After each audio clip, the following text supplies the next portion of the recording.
Hello, ladies and gentlemen, and welcome back to Under Construction. I am your host, Ellis, otherwise known as the Admiral. And this week we are going to be working on, well, some of the stuff that we lost last time, including the tree work around the Pilgrim campsite, but that's going to have to wait. The campsite itself, of course, and the fields out there, down further that way, which I still need to do some brainstorming how that's going to look. When we hit the last 30 minutes of the show, I am going to go nuts with trees, specifically with trees. Now, I'm not going to just go nuts in general. Although I could, totally could. No, we're going to go crazy with trees out here, which means I probably should do some of the grass around these roads, and the shrubs in the back here, that sort of thing. We do have work to do in the area, quite a bit of it, as a matter of fact, but right now, let's see, did this spot not get trees either? Yeah, so this area seems to be missing trees. Nope, never mind, I lied. There are a chunk of things that we did lose from last time due to the game crash, and it has been 2 weeks. So we're going to try to get back into the swing of it here. It's a little bit warm in here, and I don't have a glass of water, so this might be a bit of a troublesome episode, but I am going to do my best to get through the whole thing. Anyway, first things first, we need to be on the route layer. The root/route layer, depending on how you want to say it. And then we want some dirt in here. And most of this campsite, I think, is going to look like this, with a little bit of grass poking through. I'm going to be fairly sloppy with it, mostly because, well, it would look sort of random anyway, but in no small part because I feel like we don't really need to do that much in this area. There aren't going to be too many people, I think, that are going to look up here or look over here. And so I do want a kind of lodge. Oh, here we go, loading all this stuff. Let's see if I have some sort of lodge. Beaver Lodge 01. Is this the only one I have? It seems to be. Can I use... oh. That's just a pile of wood, huh? Well, that's not what I was hoping for. Alright, so let's do the grass instead. Because at least I know I can get that. Beaver Lodge. I was expecting some sort of, like, hunting lodge called the Beaver Lodge. Not a literal beaver lodge. So where I'm from, we call those beaver dams. Anyway. Apparently, the localization for me is kind of difficult because I had a actual door-to-door salesman come through a little while ago, and he thought I was from out of state. Apparently because I am not heavily accented enough. I don't sound like I belong here. They thought I was from the Midwest, and so I had to show them my papers and prove to them that I was from the region. No, I'm kidding. We don't have those. You just sort of have to... They ask you a few things. What is a cabinet? What's an awful? Are they the same thing? You know. What is Greg's? Where does South County begin? That sort of thing. All these things that, outsiders might not know. Because, they gotta make sure. They can't just have anybody walking around here. Let's see. I need some sort of grass blind, but like an actual good-looking grass blind, not garbage. That's a hedgerow. This is a thin grass blind. This might look like something.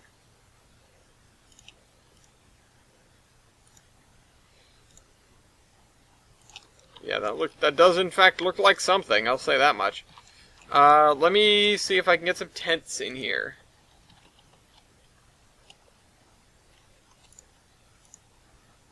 Okay, we have these things.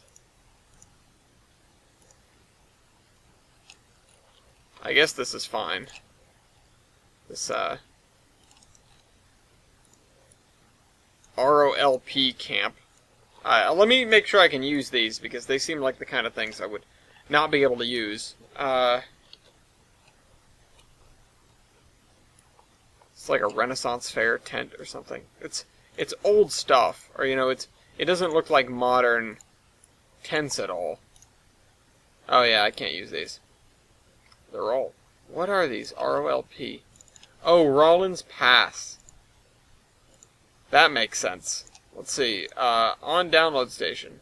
Let's see. None. None of these, so I can't use any of this stuff. Get that out of here, that out of here, and that out of here. But I can use these.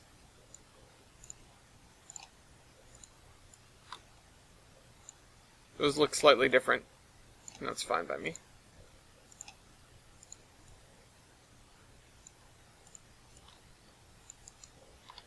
Tent. Are those shoes? Okay. So I can't use those. I think I can use this. Tent. Yeah, so these are built in.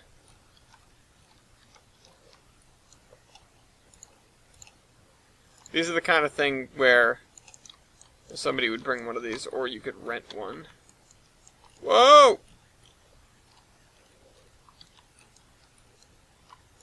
These guys have the best spots. They're up here.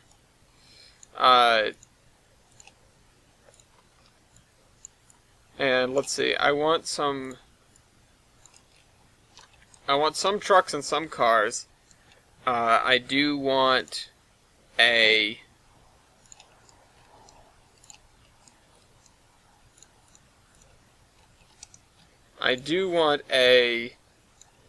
campfire or several. And maybe, like, I mean, we can't really have an RV or a mobile home, because I'm not sure they had too many of those things. Let's see, this sort of thing. Let me just make sure I can use it. Campfire. Yeah, they're both built in.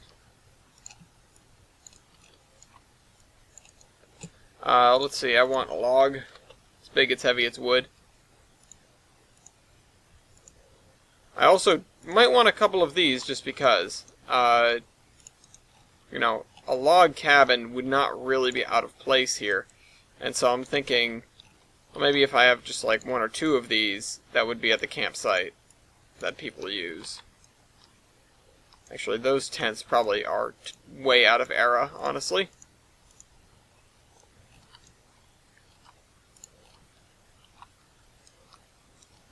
Wouldn't let that fly in a route review. Let's just lower this slightly.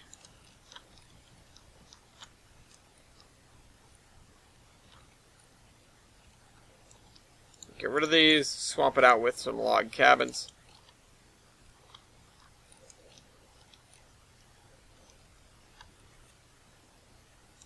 And then, let's see, this is the lodge.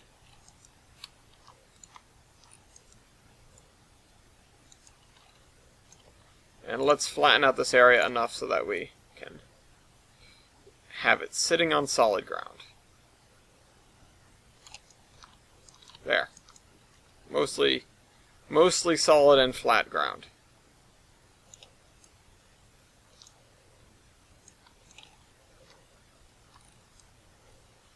Okay, so let's get a couple of... What about just camp? Camper van. All these Rollins Pass things that I can't use. Locking Camp Warehouse. Cool, but can't use it here. Campfires, and then a Splicer Shack, and a billboard for Campbell's. Soup! Okay. So, we have that. Let's get, like I said, trucks. Alright, Chevy ice cream truck. That's like, sort of what I want, but not really. Semi-trucks. No. Truck Volvo. Yeah, that's what I want. These giant construction trucks up here. Some fire trucks. USA Town Simple Truck. I bet you this is JR or something, and I should not be using it. No, I actually can use this. Believe it or not, I can use this. This is from the download station. Where the hell did I get this?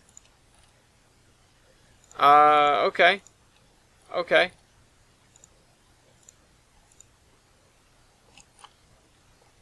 We'll actually leave a tow truck out here behind the cabin.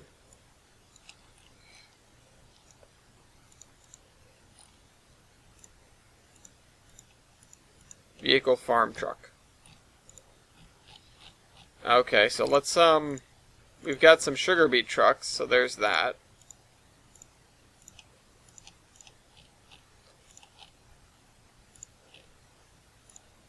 F1 pickup.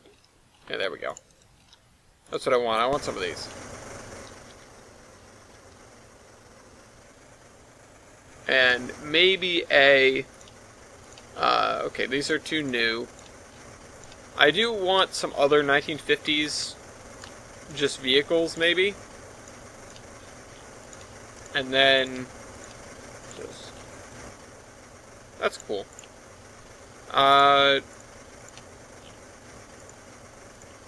JR stuff, get that out of here.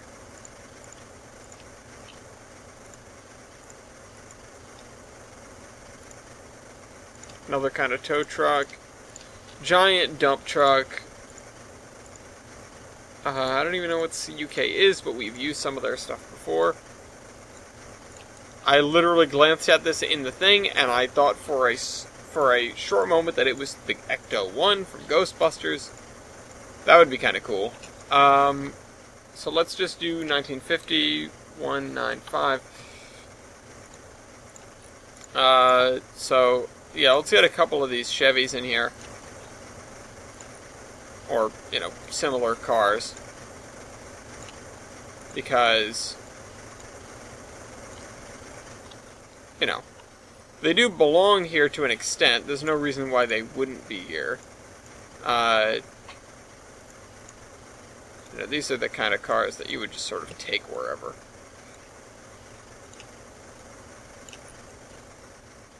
So there we go, we have a campsite. It's really nothing to write home about, but it is what it is.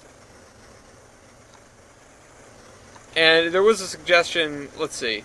Moyer Sports said a caboose on a plinth could work for the campground or make a different campground somewhere, but it's a caboose campground like Strasbourg. That would be cool. I'm not sure if it fits the 50s. I know you know, like I said, railroad stuff doesn't deserve to be up here because it is far from where any railroad would be. Like, it's well over a mile from the nearest railroad, and why would you bring a caboose up here? Although, you could say it's just something that dumb kids did, but I'm not sure I could even justify that. So, unfortunately, I'm not going to have any railroad paraphernalia up there. Anyway, let's continue with doing the grass, because that is something we will need to have done. And I should start by going along this bank here, which I did start doing. I need to do the other bank. And this whole area, I just sort of put it on hold because I wasn't sure what I wanted to do with it. I think I'm just going to say screw it and just do it normally.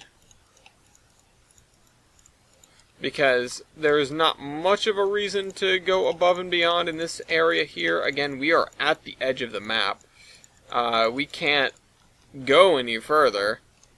And if somebody's looking around over here and they're not impressed by the scenery, I apologize, but why are you over here? You know, I'm going to question your motives and also your decisions, your life decisions, before I actually respond to the idea that I did something wrong in this area. So, yeah. Also, where am I going? I need to get rid of this.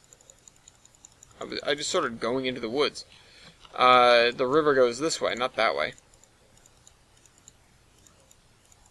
Not that having the extra grass was really a problem. I wish I had turf effects and stuff like that. I really did. But, you know, I am going to have to you know, it is what it is. We are in Tain. We're trying to get out of Tain as quickly as possible, because then that will let us have nice things like TurfFX. Mostly just TurfFX. You know, all of that sort of stuff. The ground scatter. That's what I want. That's what I need. Give it to me now. I'm going to have a fun time porting the route. We're probably going to have a couple episodes bringing everything up to speed and just making sure everything works. Hopefully we'll be able to... Hopefully things will go off pretty much without a hitch. I do not expect nor intend to get locked into Tain because something doesn't work. We'll find a workaround. We'll find a solution. If you are out there in the audience and you're looking at a new version of Trains, if you're still in 2012 or whatever, I would keep a sharp eye in 2019 for whenever it goes on sale. I would not buy Tain. There's nothing per se wrong with Tain, but there is no good reason to move to Tain when 2019 is available. It does not perform better. It does not... it may be priced better, but wait. Wait for a sale or save up a little bit more money. The price difference is worth it. And it doesn't have any of the features or even the support at this point, which, it does have N3V support. You can do, you can get tickets for it and stuff like that. By that I mean you can have the troubleshooting center or whatever it's called. They can help you. They will help you with Tain.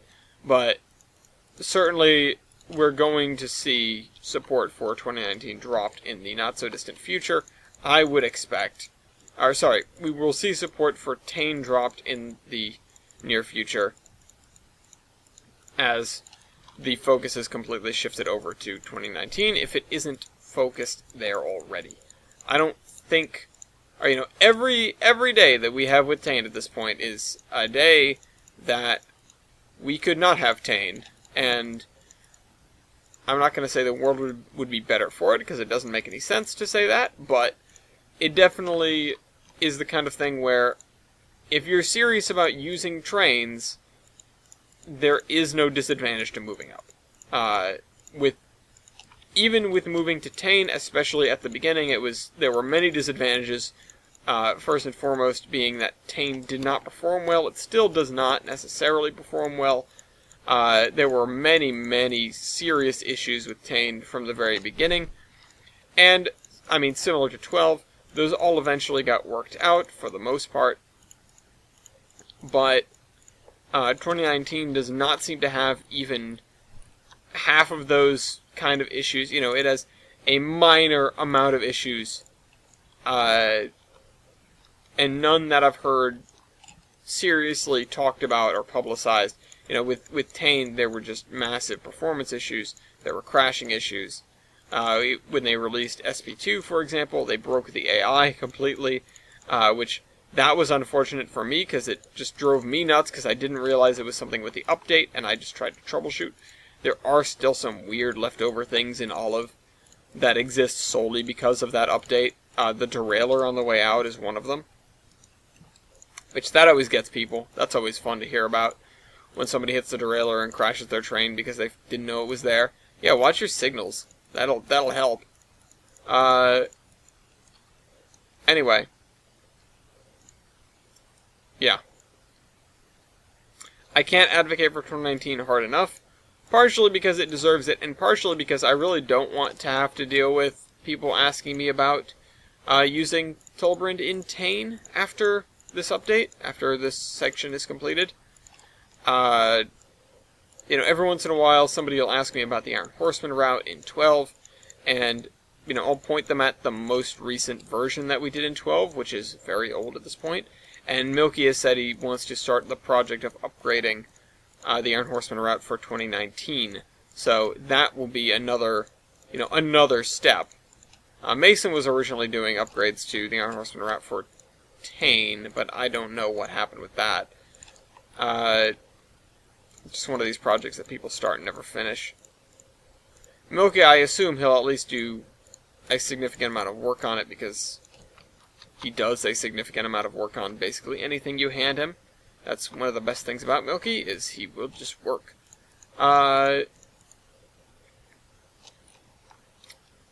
He's been doing our master audio files for the Horseman for a very, very long time. Anyway, okay. Okay, let me... So I did this. I need to do the other kind of grass, which is the... Yeah, there you are.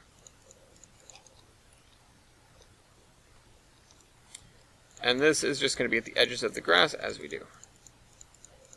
It's basically... This only really serves as a line of sight blocker to deep into the forest. And I have probably explained that before, but the fact of the matter is, I don't expect people to remember everything I say, or really anything I say.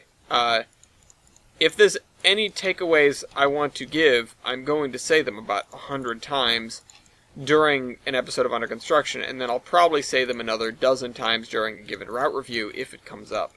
Speaking of which, we did just have a route review that was Trainman 05's really cool and fairly unique detracted traction route. And you can hear me talk about it in the video that just came out. Now, I hope I did a good job of sort of balancing the good with the bad. No route is perfect, of course. And I like to give people more encouragement than anything, and just to, to look at the things that I can criticize about a route and say, well, this isn't great because of these reasons, and this is what you can do to improve upon it. And I know I didn't do a great job of not being vague with that route review. There were a few things where I just said, do more. That was my main takeaway, was do more. And I just meant more density, more buildings, more, more space, more everything. He had a 10-tile route, and he really only used like 2 or 3 tiles. Not to say that the others were empty gray grid, because it wasn't that bad, of course. It was, the tiles were taken advantage of, and he even had a railroad and road going out across them. But there was definitely a lot of room there that could have been used to make a fairly compelling city. They were arranged in a layout of 2x5, I think, or something like that. Maybe it was 2x6. But the thing with... Why am I going this way with all this? Whatever, I guess we're just doing this. The thing with an interurban like that is you could go pretty confidently in a straight line, or straight-ish line, down city streets. Or down a city street, maybe a major boulevard or something like that. That would be a really cool railroad to see, where you've got your carb yarn at one end, and a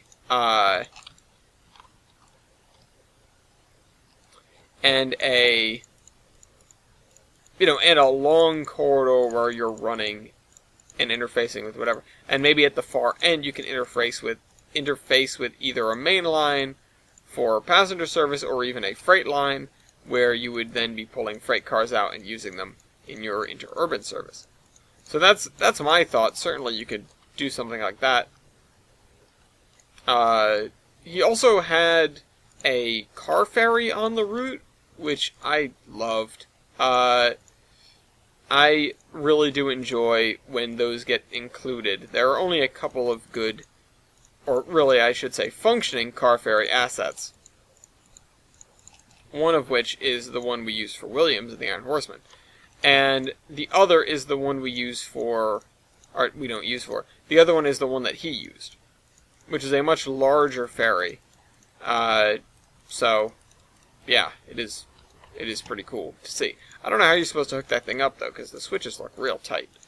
Or one of the switch that you're supposed to connect to looks very, very tight. Although I don't suppose you were supposed to be sending engines across on the thing. Whereas with Williams we have the very opening episode, the very beginning of the Iron Horseman. The very first shot of the very first episode is Cole on the barge, or very first scene at least. And that's one of the defining things about Williams, is that he takes engines across the bay in certain situations, also other cars. he also services a bunch of islands across the bay because he isn't just a car ferry tug. I mean, it's Puget Sound. There's a lot in there. So we're going to have to put a culvert under here, I think.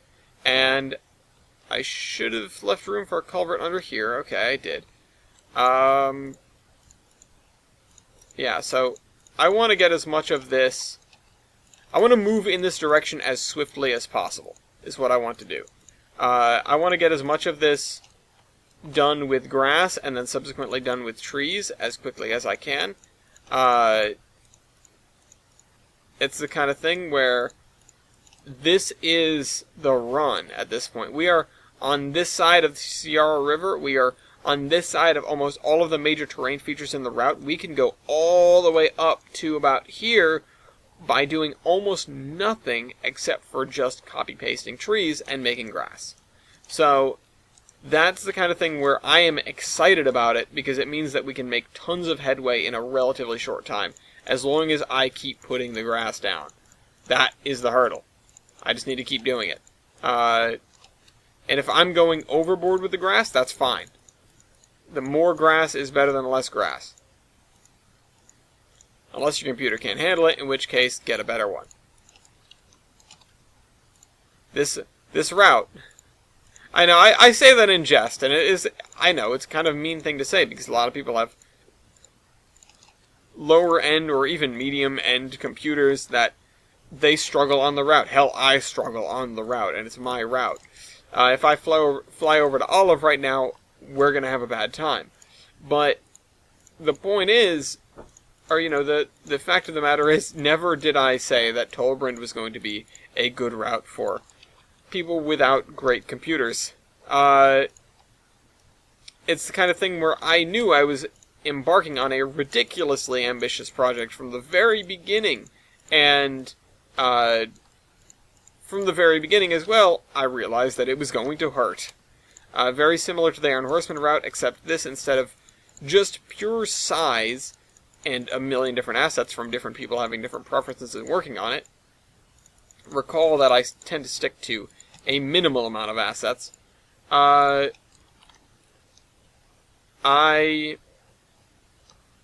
am just going for not crazy detail, but enough detail over the whole route that it feels at least semi-realistic. I was talking to a coworker about this, which she and I don't have a lot of common interests, but we are, we chit-chat with each other quite a bit, and we tend to get involved in the other person's interest. It's a really good, wholesome sort of friendship, because even though basically the only thing we have in common is our boss, we can non-stop chit-chat about the things that we care about. Like, she rides motorcycles, and she watches anime, and she, has her dog that she cares very much about, which, I mean, that is something that we have in common. Or, well, sorry, my mistake, she actually just had to put her dog down, and that was a really unfortunate thing. But we also, have had the same coworkers and stuff like that. I mean, I could probably pick out more stuff, just the work that she does that I don't do, that we get to talking about. Mainly it's just work grousing, because we're at work and we share these problems. But, there are the few things that we definitely... hold on a minute. This is definitely steep enough for a different thing.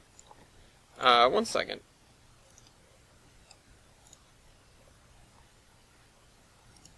I thought I just heard somebody open the door. Never mind.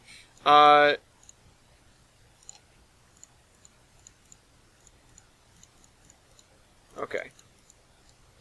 So, the thing I need to remember is, in reality, this grass would be underneath the entire forest, so I don't need to necessarily follow a contiguous edge. I just need to put grass along where the edge of the forest is going to be.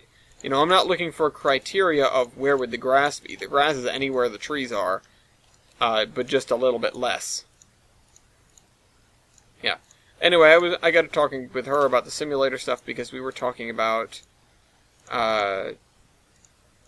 stuff that she would rather be doing. I don't know. She was saying, what did she say? She would rather be doing something. And I was like, I would rather be map making, because at that point in time, I was writing. I was in the middle of writing the Everett Lake thing, and I was kind of on a roll, and I was almost done with it. Which I just said I was in the middle of it, but as in that was the current task.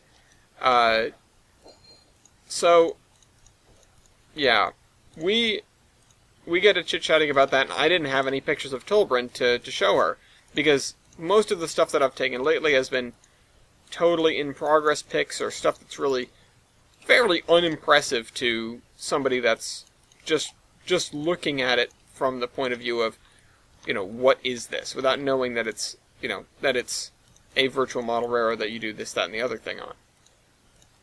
If I had a picture of downtown Olive with the train switching, or of one of these river valleys with maybe the big intermodal train going across, then I would have happily showed that. Instead, I grabbed a picture of TJ's WWF route and showed her that. So that was cool enough. I mean, I could have done something ridiculous through TeamViewer, but it would have been a pretty hefty effort for one, like, wow, that looks really good. I would not have wanted to try and log into Tolbrin from TeamViewer and try to get a half-decent screenshot out of it. That would have been a mistake, is the right word there. So, let me continue on with this. Most of this episode is going to be grass, but it's different grass than we're used to. Speaking of the Everett Lake thing, right, because I wanted to come back around to that now that it is done, effectively done. I may have to come back to it and tweak it. I may add more trivia. I may add more this or that. But by and large, the article, which is what it is, it's basically a Wikipedia article for the Everett Lake Mining and Navigation Company, is completed. I mean, you can, if you're interested in it, because I know I was talking about it a couple episodes ago, if you're in our Discord, you can see it there. I feel like I advertise the Discord constantly, and I don't mean to be a pest about it, because I know it drove me nuts when I didn't use it, and it was like, oh, join our Discord, you can join our Discord, you can join our Discord. I don't mean to be a pest about it, I'm just saying if you're interested in this, that, or the other thing that I'm doing, that is a really easy way to access it. I don't have my own subreddit or anything to post these things on. So, yeah. I should post when I'm done with the Tolbrin map, I should post it on map making or something. Or if there's like a writing subreddit, I should put the Everett Lake Mining and Navigation Company thing. Anyway, last time I was working on it, I had basically gotten up to 1869 is where I was, which you might be saying nice, and that was totally on purpose. So I'd gotten up to April 1st or April 20th, 1869. I either wanted to be April Fool's Day or 4/20/69. Anyway, that's how far I was. I had to get to 1924. I pretty much went through the rest of it in one massive session of hours of just writing and brainstorming and mapping and writing and brainstorming. A lot of it, the mapping was already done because I had already designed the railroad pretty much. And I just had to figure out, how does this end? Now, I had left the Everett Lake in a pretty good place in 1869. And the following section that I started to write was actually called Prosperity and the Doberman Branch. And I wanted to talk about the Doberman Branch because it was their little spur to get, and I say little, it was like 20 miles long. But that was the way they got anthracite. And when they opened that spur, they started using anthracite in their new fleet of locomotives, which they had designed and built just for the purpose. That's the kind of thing where they were running with some fairly old locomotives, and it was getting close to the turn of the century, and they were, they wanted more. They had a lot of money. They tried to overhaul their main line and ultimately failed in that because the line itself just turned out to be too difficult to overhaul. The loose stones, which made up most of the mountains, because it's a lot of, post-glacial deposit. Think Mount Washington. A lot of that was, is what makes up the Western Volga Mountains. And so Sayre Pass, which goes through the Western Volga Mountains, interfaces with a lot of that stuff. That's part of the reason why their pass was so difficult to build. It also contributes to the fact that they never had a single tunnel, because it was damn near impossible for them to actually build one without it falling in immediately. And so they just gave up and found another way around. The nice thing about the Western Volga Mountains is that they are fairly dull. They aren't overly steep. They are prone to avalanches and rock slides and that sort of thing, but they aren't crazy in the sense that you have to go up crazy grades to get anywhere and this, that, and the other. So, yeah, that's the issue with Sayre Pass. So they tried to overhaul it, and they failed because they couldn't get any tunnels bored through properly, and they couldn't, I'm gonna do this. They couldn't do a lot of double tracking because the shelves that they were building, the cuts and stuff, the embankments and cuts, they just wouldn't hold a second track. They wouldn't stay wide enough. They kept collapsing. So they, over the course of several years, they built a couple dozen miles of double track, and they failed to build a tunnel. So they didn't have much in the way of cutoffs. They built a couple of bridges, but it really didn't change the railroad much, which is what they were hoping for. Now they're getting their hands on anthracite, and they can build much larger locomotives. Not that the anthracite necessarily is what enabled them to do that, but it did spur on the redevelopment of their locomotive fleet. And, over on the Doberman branch, you have a couple of very small towns with anthracite mines, and then Doberman, which was one of the largest anthracite producers in the region.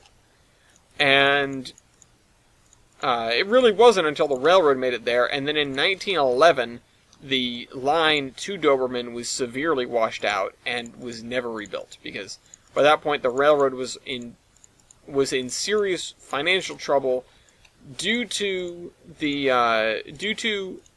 some misdealings.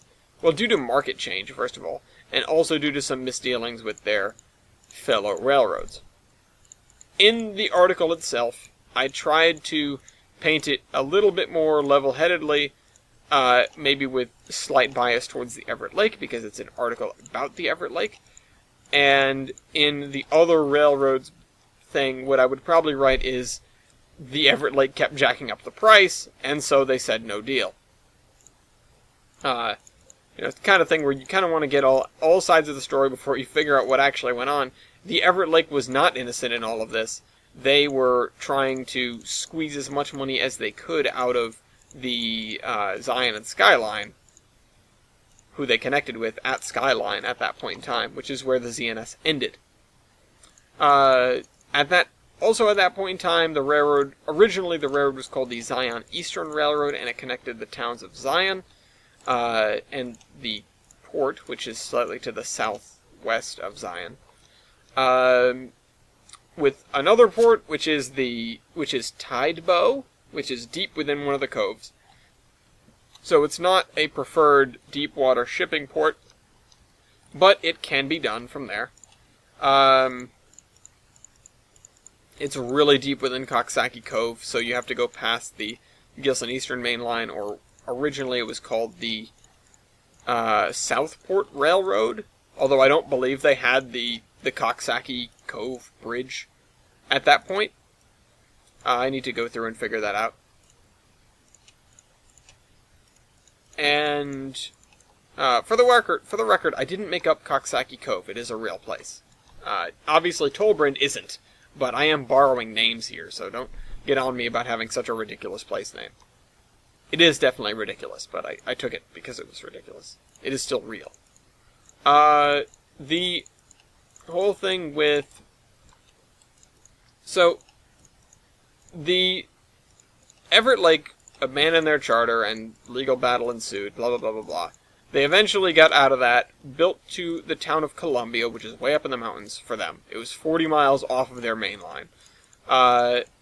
And they started mining absurd amounts of soft coal. Soft coal or hard coal really isn't present deep in the Volga Mountains. In the West Volga Mountains, it's much more. It's much more readily available. But there may be one or two places in the Volga Mountains where it can be found. I haven't really decided on it yet. Anyway, the Zion Eastern wanted to build up to Columbia as well and get a nice piece of that bituminous pie. And the Everett Lake basically said, hell no. We want you out of here. We don't want any competition. We just got out of our competitive area with the Akron-Macon Railroad. We're finally doing our own thing. Go away. And the Zion Eastern basically said, no. We're going to build up the Coxsackie River Valley, and we are going to enter Columbia whether you like it or not, and we're going to get coal. We're going to get lots of coal, and we're going to be able to ship it to Gilson City, which is another huge coal market, aside from the city of Akron and the surrounding areas, which is where the Everett Lake was taking it originally. And basically, the Everett Lake said, hold on a minute. We'll talk this out. And so they said, you can build as far as Skyline, and then you'll use our track up to Columbia, because that means that we can still sort of exploit the extra capacity that Columbia has without trying to expand our main line, because, like I said, the main line overhaul was unsuccessful. And yeah, they did have new engines now, with Doberman being open and them having these huge hard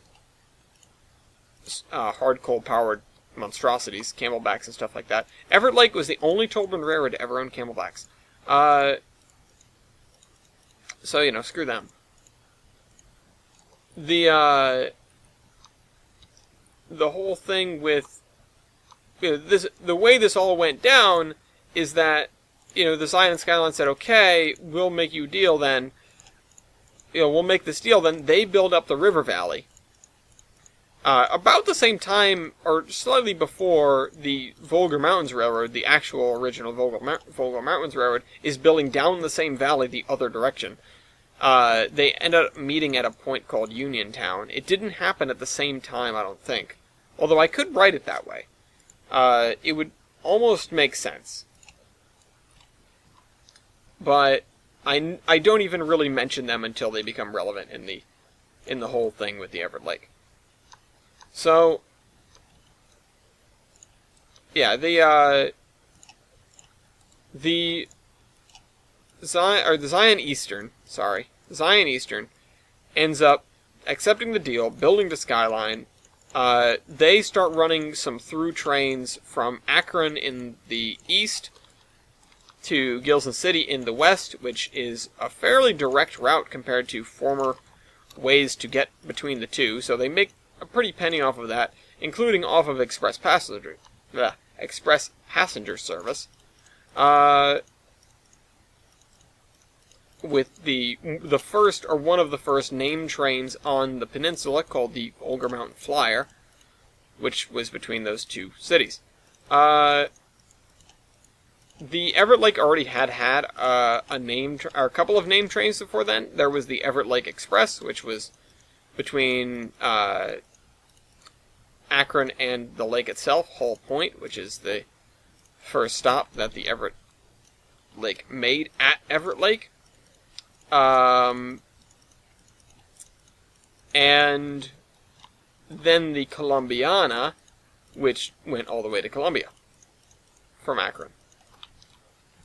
Anyway, that's neither here nor there. The railroads made their deal, they built their railroad, they did what they were there to do, and then the demand slowly shifted over the next, decade or so, or a couple of decades even. The Everett Lake, I won't say they got screwed, because they kind of didn't, but they did get in a tight spot. See, what happened is they opened up that path to Gilson City, and then Gilson City just blew up. Like, there were connections to it before, but they were not as direct, like I said. So, Gilson City really didn't have that much of an ability to expand beyond a simple port town or a pit stop for trading town. Don't get me wrong, it was pretty big because of that, but it wasn't huge, relatively speaking. I don't want to talk up the size of Geiger City too much Gilson City too much because, well, it's, I'm going to have to build it. I don't want to have to talk it up too much. I don't want to have to build something too big. So the coal demand had totally shifted. Not totally, but, it's not like demand in Akron had significantly gone down.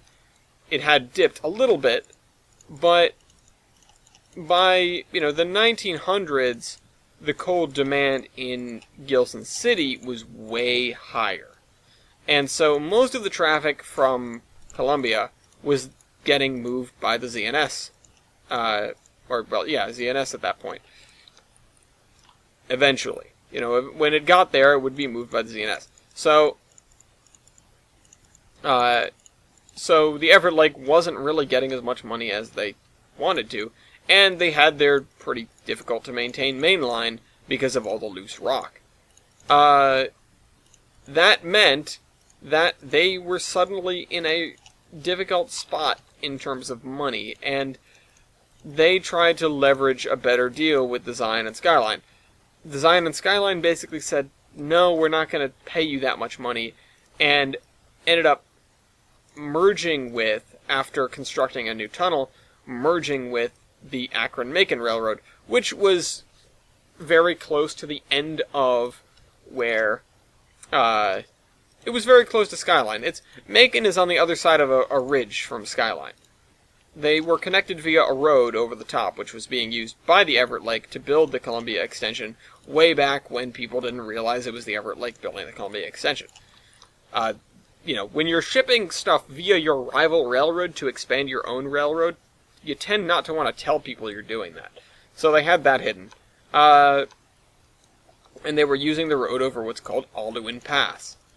And, the dangerous road typically gets closed in the winter.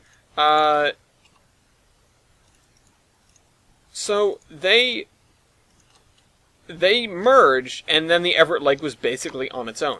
It had this connection at Skyline to a railroad that did not want to deal with it. And the Volga Mountain Flyer was actually taken off of its rails completely and moved onto the ZNS and the Akron-Macon, which would eventually just become the ZNS. And then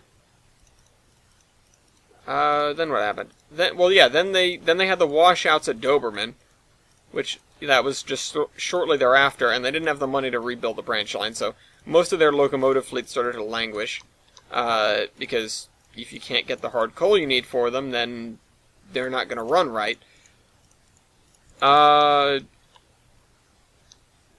And also they were starting to get a little old, so they had to either lease locomotives from other railroads, which they did, or purchase new locomotives, which they did when they had the money, which was not very often.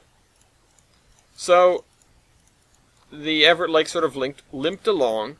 It merged with, or not merged with, it struck a deal with another railroad that was at its far end, called the new DMAG, Timros, and Akron, the NDTNA. That is NEWDEMAG, although the employees definitely called it the Nudie. Or even just the Nudie Mag. Anyway, also I did slip Timros in there. Yeah, the TVNRR is probably somewhere up north. If we're going to connect them, it's up there. It makes sense that it would be up there. So, the Nudie Mag, it made a kind of predatory deal with the Everett Lake. And the EL didn't have a whole lot going for it. Also, I just realized that's the same as the Erie Lackawanna, but that's not what I was going for. So the Everett Lake sort of limped along, and then in 1919 or so, the Volga Mountains Railroad comes along. They had already tapped the Columbia Reserves. There were three, technically four if you count the ZNS, railroads tapping the Columbia Reserves, which are nestled underneath this pretty big section of mountain. One was, of course, the Everett Lake, one was the Zion and Skyline, and the third was the Geyer Mountains, which I haven't really written anything about, but that's the first time they show up in a sort of publication of mine. So yeah, they exist, of course, as we know. Anyway, the Zion and Skyline, or sorry, the Volga Mountains basically said, hey, if you help us build a tunnel near the Wakefield Portage, near Columbia, we will have a east-west connection as soon as we finish our direct line to Gilson City. And then you'll be able to beat out the Zion and Skyline getting to Gilson City. It will be a better route. And that will be awesome for the both of us because we can both make some serious cash. Also, you'll have north and south connections, thanks to us. Because the VMR from the very beginning was trying to build a north-south railroad. Also, the Everett Lake did try to get to the sea on its own, but failed miserably. The Everett Lake was never very good at construction, just in general. So, yeah. They made a deal. They built that tunnel. It took them about 3 years to get through the mountain. Partly because the VMR's board was split on the whole thing, because it always is. I'm not sure there was a unanimous decision in the history of the Volga Mountains. But anyway, that's neither here nor there. The board was split on it, so they didn't go whole hog on it. They just sort of went, I guess we can do that. We'll just put this tunnel through, I guess. Maybe let's put a little bit of money into it. And so they finally got the tunnel through. They started running trains east-west. And that lasted exactly 2 years before there was a massive, massive landslide on Sayre Pass. Oh, no, sorry. No, there was an accident on Sayre Pass in the winter. And that basically shut the entire pass down. I assume it was also coupled with some sort of natural disaster. Yes, I wrote this thing, but no, I don't know. Serious snows or what have you at the same time as this major accident, at the same time as maybe an avalanche or two, because of course that would happen. Basically just shut the pass down. The Everett Lake tried to reopen it for several months and got nowhere, basically. They were unable to get another train through. And by the time I think March came, the Volga Mountain, they basically said, we give up. They were on the verge of bankruptcy already. The Everett Lake went bankrupt. And the Volga Mountains said, we will take care of this. And so the Volga Mountains Railroad took over the Everett Lake, and after a couple more months, completely curtailed any attempts to reopen Sayre Pass, thus shutting down the old Everett Lake's main line right after it was acquired. At the same time, they were also were cagey about their own plans, though they did try to do that until like 1934. They basically said, well, it's useless for us to run trains on this right now. We've got Columbia, and we can get coal out of there, so that's fine. We've got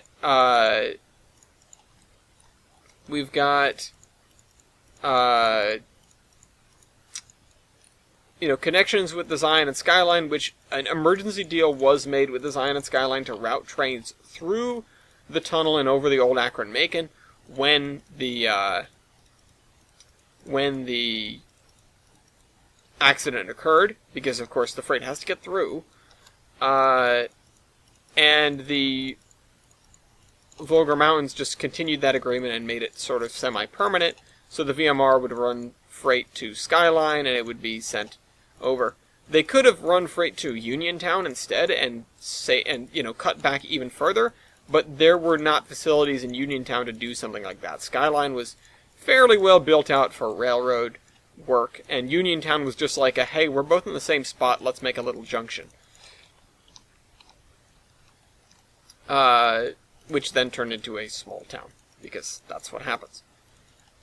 The railroad, the Everett Lake was then cut back, first to Hull Point, because of course there was no reason to go to Doberman, or you couldn't go to Doberman anymore, so they cut it back to the junction point, which I think was Baker Junction.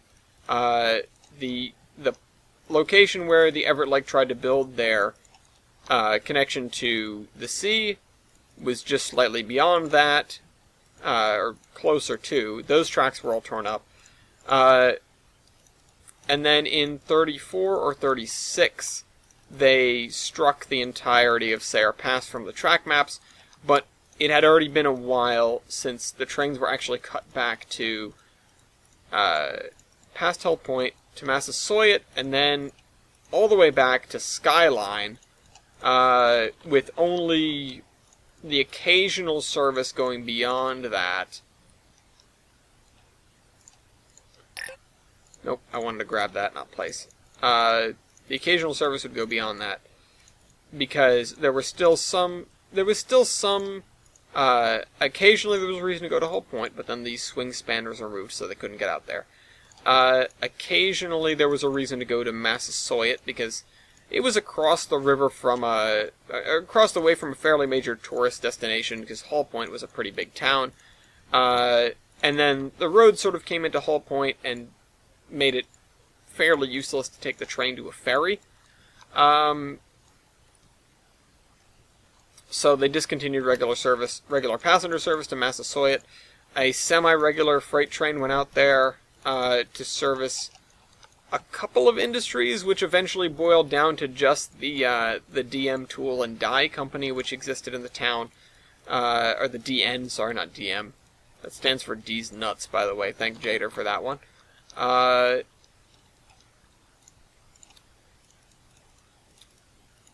And then, when the Tool and Die closed down, there was no longer a reason to go there. That was actually after the 50s, though. By the time of this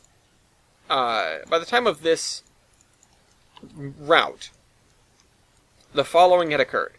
There were no train, or the swing span had been removed over the bridge, or, in the causeway that linked Hull Point to Massasoit.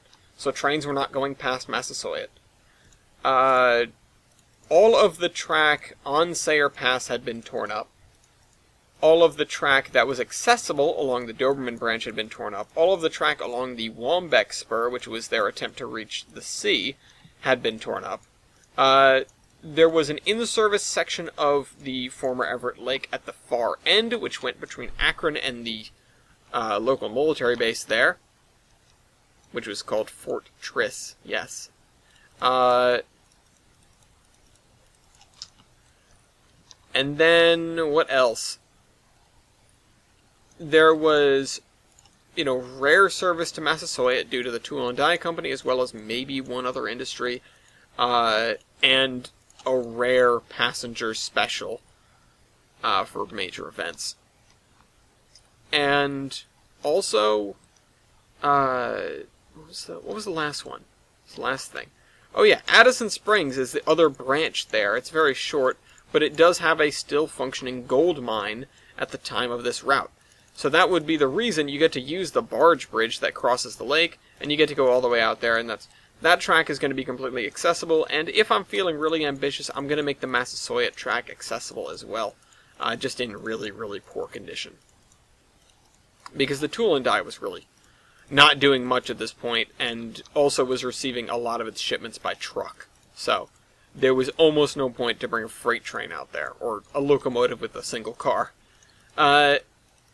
The cool consequence of the Doberman thing, though, is that because it was such a major location for, again, they sold tons of anthracite coal out of Doberman.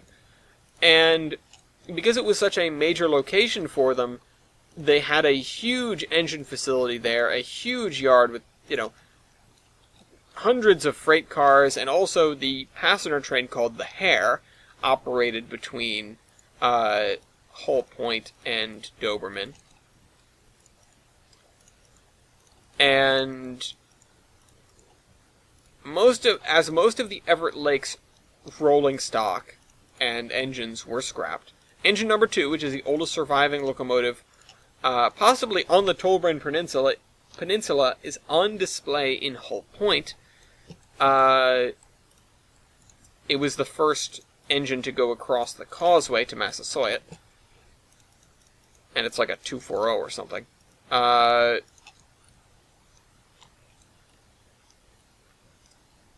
Let's think about that for a second. There's also one of the Camelbacks, one of the larger 10-wheelers that the Everett Lake had, is on display as part of a museum collection in Akron. Also, there is one of the dining cars from the Volga Mountain Flyer, from the later days of the Volga Mountain Flyer. I believe it would be after it was completely run by the Zion and Skyline, so it doesn't really fit with the engine, but when you're a museum, you can take what you can get, I guess. But those are the only things surviving outside of Doberman. But in Doberman, there are 7 locomotives and almost 200 combined freight and passenger cars of the Everett Lake Railroad that have been stranded there since 1911. This includes some huge Camelback Malays, and, some other Camelbacks, and I think one non-hard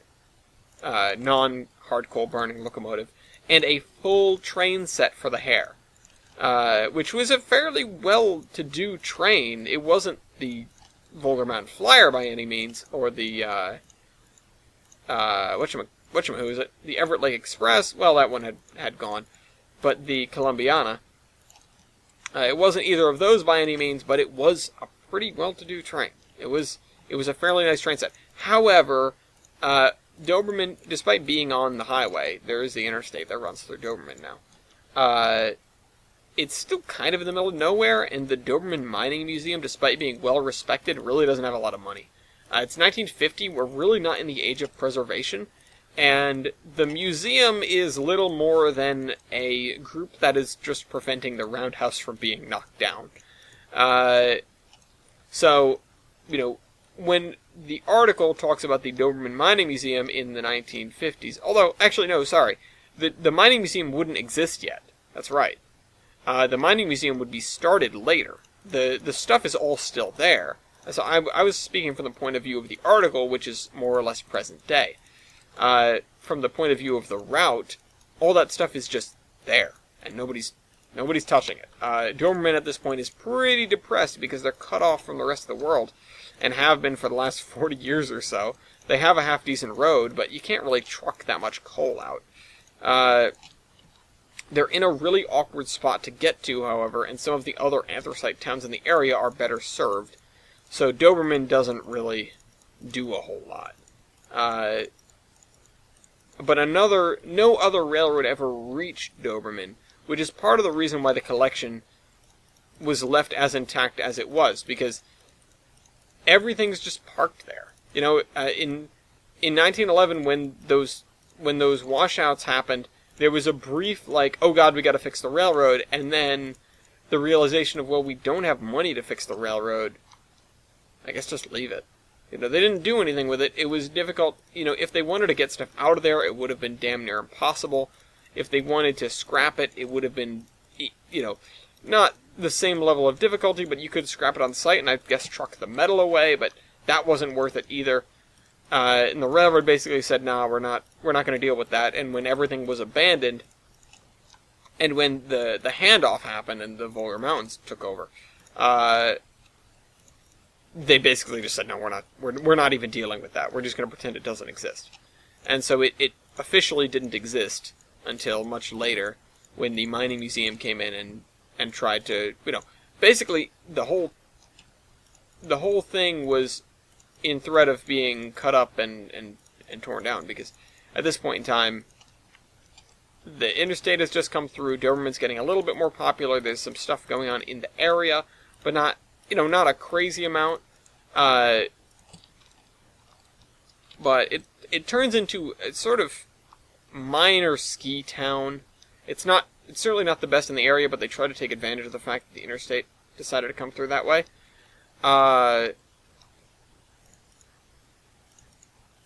And so they start to expand a little bit, and there's the threat of, well, we gotta move all this railroad stuff. We need to get it out of here.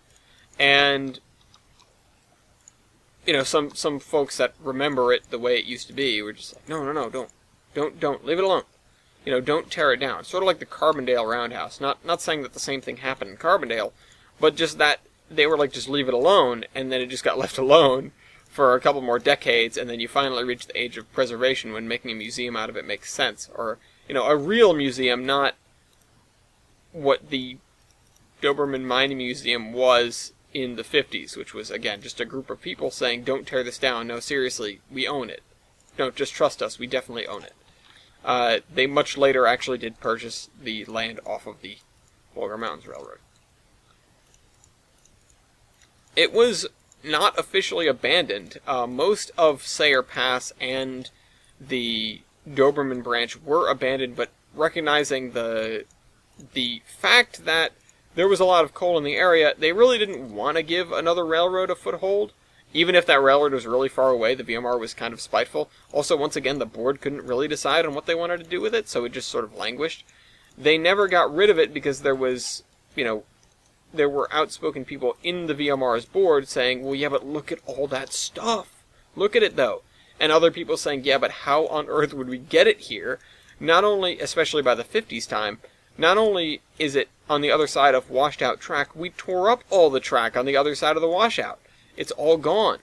It would be like the 1309 move, several times over to get the engines here. Obviously, they didn't say that because that's our world, but just to put it in perspective.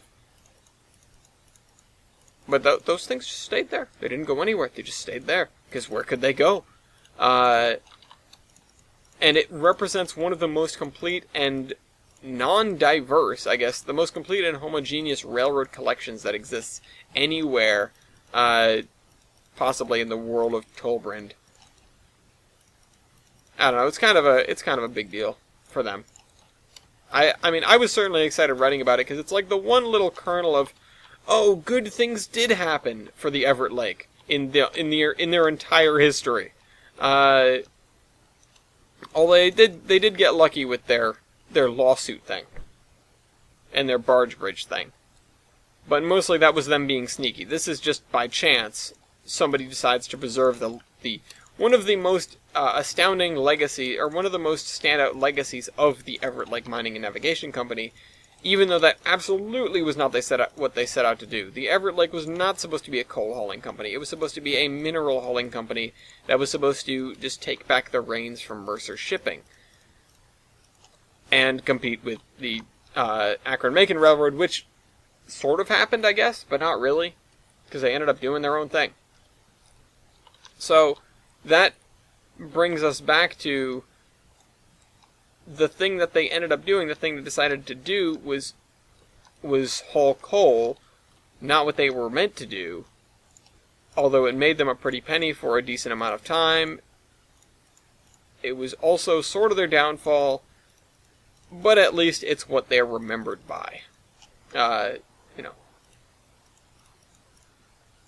You don't necessarily get to choose what your legacy is. They had the legacy of a coal hauling railroad, and that's what they'll be forever remembered as. There's, of the Everett Lake locomotives that are saved, a mere two are soft coal burning engines.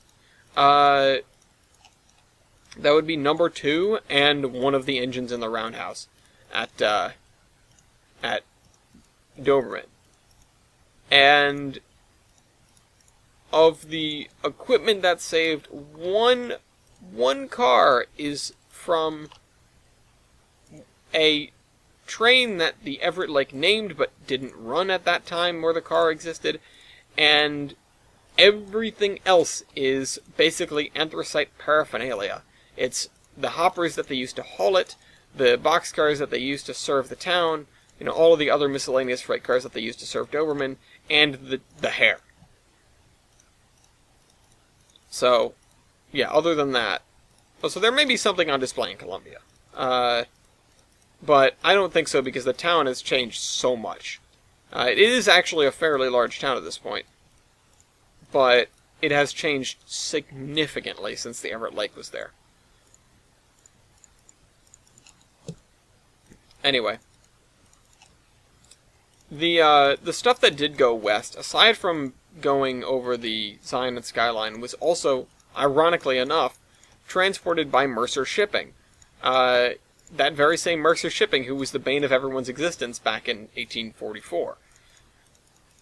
And the bane of the Everett Lake's existence for basically its entire existence. The Mercer Shipping Company would end up being the one to move a lot of the east-west cargo that wasn't handled by the Z&S up until the advent of, effective highways and stuff like that. Which, even then, there's not a highway between Larrabee, which is... Oh, that's right, service cut back to Larrabee, which is where the barge bridge is. There isn't a highway between there and Akron, at least not a direct one. The road over Alduin Pass is still sketchy as hell in the 50s. And the closest place you could get a highway, you'd have to change gauges for. You'd have to send stuff down the Geiger Mountains. So that's the thing, though. Right now, I'm having highway troubles because I'm trying to justify the locations of all the different highways on Tolbrand, and that is where I keep running into trouble because I need to make sure not to justify one in a location where it would justify the cessation of operation on the line, or something like that. I don't want to be building highways that destroy my railroads. I want it to be, I want the highway placement to be realistic, but I also want to make sure that it's not over-competing with my railroads. That said, this is the 50s. The railroads still would have had a pretty decent hold on things, but times were a-changin'. Yeah.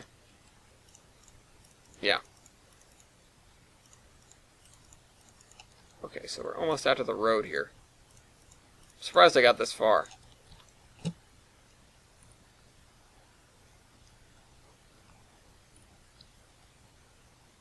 We need to go along the edge here.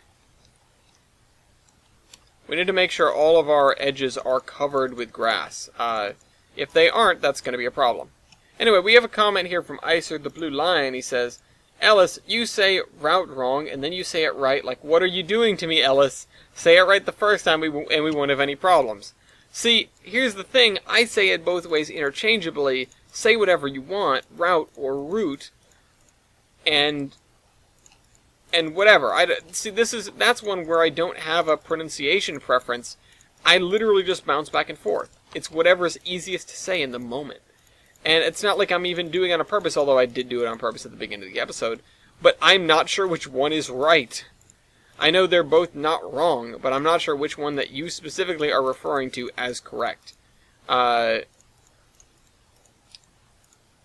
either way, we're working on the route, and hopefully when this section of the route is done, we'll be able to move up to Transitory 19.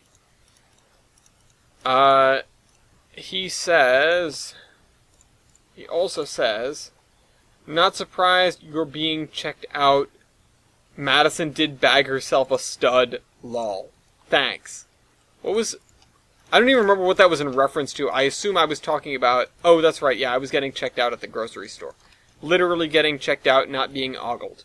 I like to go to the actual baggers because I don't like the self-checkout. Not because I'm afraid of the self-checkout, but because the people that bag know what they're doing with regard to bagging stuff. I am going to break eggs and smash bread. I swear to God I will. Or I'm going to overload a bag. I don't trust myself with the bags. Also, I tend to go with my own bags. Not that that really helps my case here, but I don't know. I don't know why I said that. Also, I've been asking for paper bags whenever I can. It's not because I care about the environment. It's because I care about my closet space. I have about 500 friggin' plastic bags from various shopping trips, and that number doesn't go down quick enough. I want to use them and get rid of them. I don't want to throw them out because they're useful, because you can stick them in garbage and stuff like that.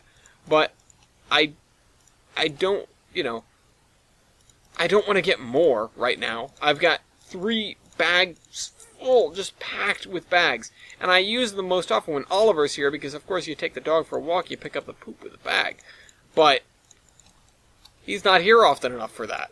He's not here often enough to significantly cut into the amount of bags that I have. And so it's just going crazy. I've got so many plastic bags.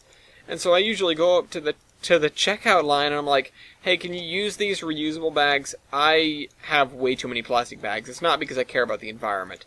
Don't think I'm a hippie. I am a red-blooded American, and I will destroy this environment if I so desire. But right now, I want to use these tote bags, please. Thank you.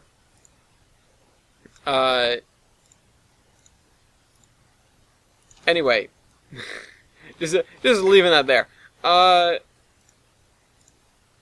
So I do that, but on the few times where I forget that I own tote bags, which happens actually fairly frequently, or I get to the market and I go, oh man, my tote bags.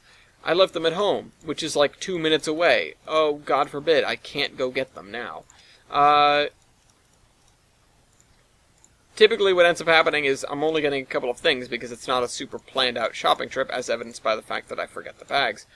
And so I just say, hey, can you put it in a paper bag?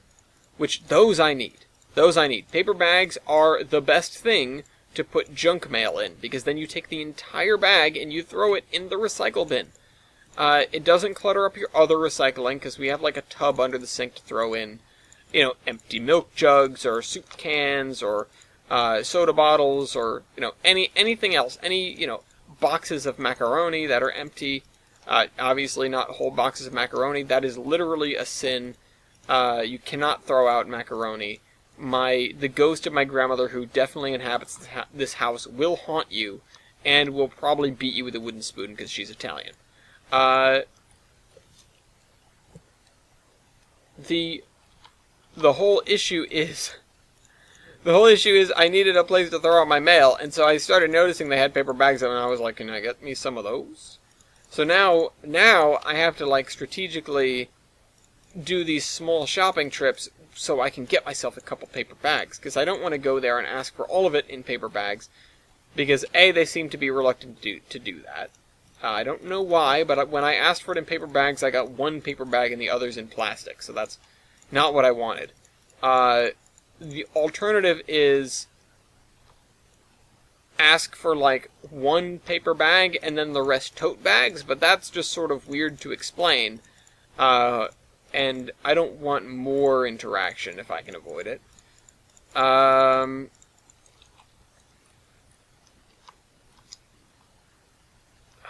What was the other alternative there? I don't know, but point is, I want paper bags, and oh yeah, I don't want all paper bags because that's just too damn difficult to carry. So, I guess giving me one paper and one plastic did sort of save me a little bit, but it definitely isn't what I wanted. It was only a handful of things, so I wasn't upset at the fact that I missed out on all these paper bags, and I then needed, I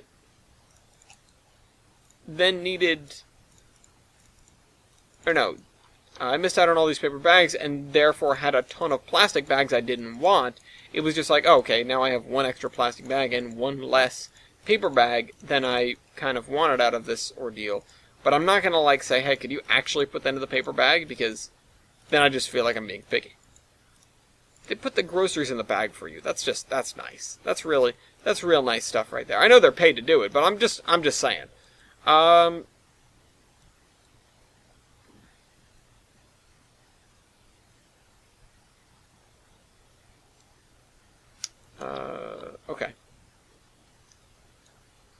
So we need this mostly along the side of railroad tracks. Other areas, it doesn't matter as much. Which, this is our highway. We don't really need to do it along that area. The railroad tracks are over there. I can see them. So, you know what? I guess I gotta do this area here. We'll have like some sort of field in that other area there. Okay, what time is it now? Iser says, so what made you come up with the town of Lionhead, and will there be a way to tell it's the town of Lionhead if you were just coming to the town? Like a lion mark, I mean landmark.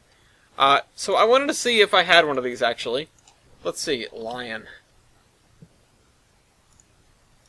Now, Red Lion Hotel, farms like it. So, Red Lion is like the antithesis to what you are, Iser. Let's see, statue. I thought I had like a lion on a plinth.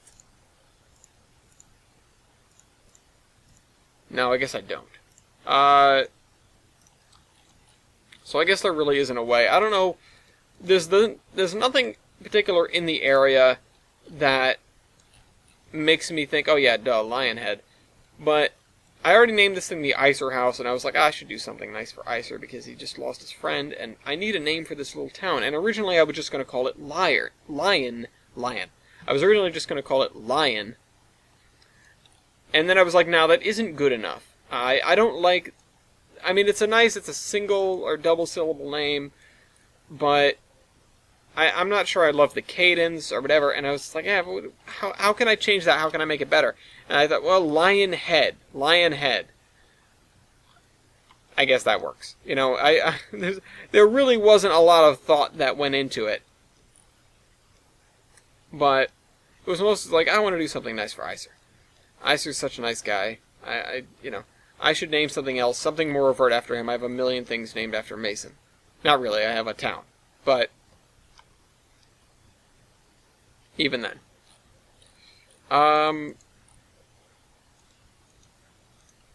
Okay, so we are how far from the end here? Wrong thing. Alright, so we've got about 40 minutes left in the show.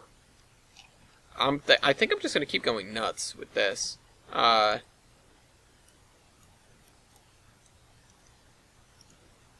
apologize if this is boring you guys out of your minds. It's boring for me too.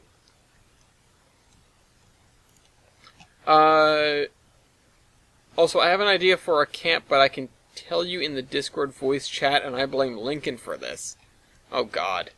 I'm not sure I want to know. What the hell is so bad you can't put it in YouTube comments?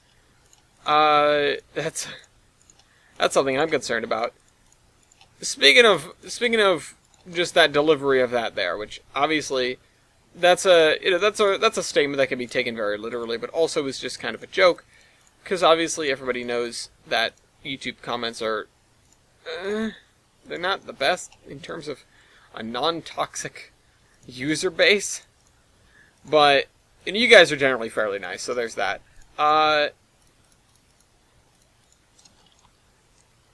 Yeah, there are a few channels out there with really, really great and really wholesome commenters, like the Wintergatan channel.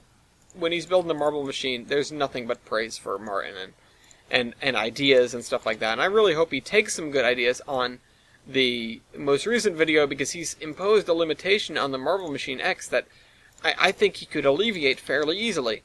And other commenters seem to as well. But anyway, he took a short vacation, and I suppose he was expecting everyone to get upset at that.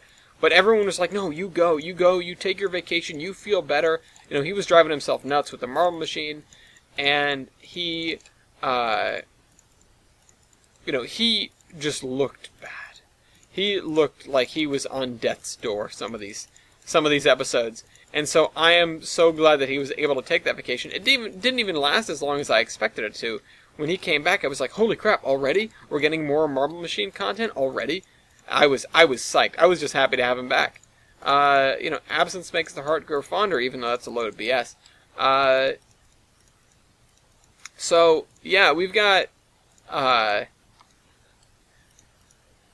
we have YouTube comments here, and I was thinking, like, okay, that's kind of a funny joke I just made. I hope. It can be.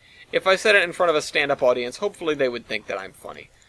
And then I just sort of called back to, I was at work, and I was thinking about, a lot of the achievement hunters do stand-up, or a handful of them do now.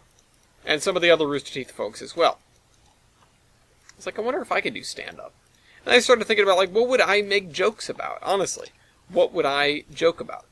And I started composing this routine about the working in an office, and, I mean, I've lost most of it now, but it was mostly like, it started off with, I was so happy to get out of college, man. I was like, no more grading, no more, GPA watching, no more studying, hell no. I mean, I won't pretend that I did that anyway, but no people around me studying and making me feel guilty. Somehow I passed. I didn't. I won't say that I bribed the professors, but I will say that I'm a full-blooded Italian and I have a lot of friends. So, when I finally started working that job in Boston, I was like, first of all, I'll be closer to my mob friends. I mean friends. And second of all, I will be working this job, right? I'll have a real full-time job. It was like, the starting salary's fantastic for somebody who lives at home and doesn't have any expenses. And that's what I've got to avoid. I've got to avoid the and also, following that, proceeded to buy a pair of beat-up Volvos, or, I had one and I bought another one, because I needed more things to spend money on. So, I did that. Huge mistake. I love those cars. We'll come back to that later, because this is about my first day at work.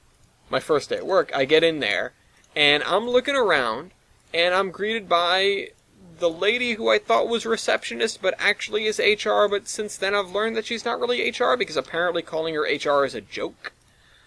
She's like the only black person there. Also, I'm looking around, and if there isn't enough white, there is plenty of gray. And I'm not even kidding. I walk into this office, and it's like I have stepped back 30 years, and I am either on the set of Office Space, or I have reached the most mediocre level of hell that exists. Because it's all cubes. I cannot see a single window, and it's all cubes as far as the eye can see, which is not very far because the cube walls are very high and I am not very tall. So, I can see about 3 feet in either direction, and it's just cubicles. She gives me a tour of the office, and I learn that it's exactly what it looks like when I walked in. The whole thing. I don't get to meet anybody because they're all in their cubicles hiding from life, which is what I learned to do. I sit down at this cubicle thing where I'm supposed to share with another person, which I think defeats the point of a cubicle, but, whatever. I was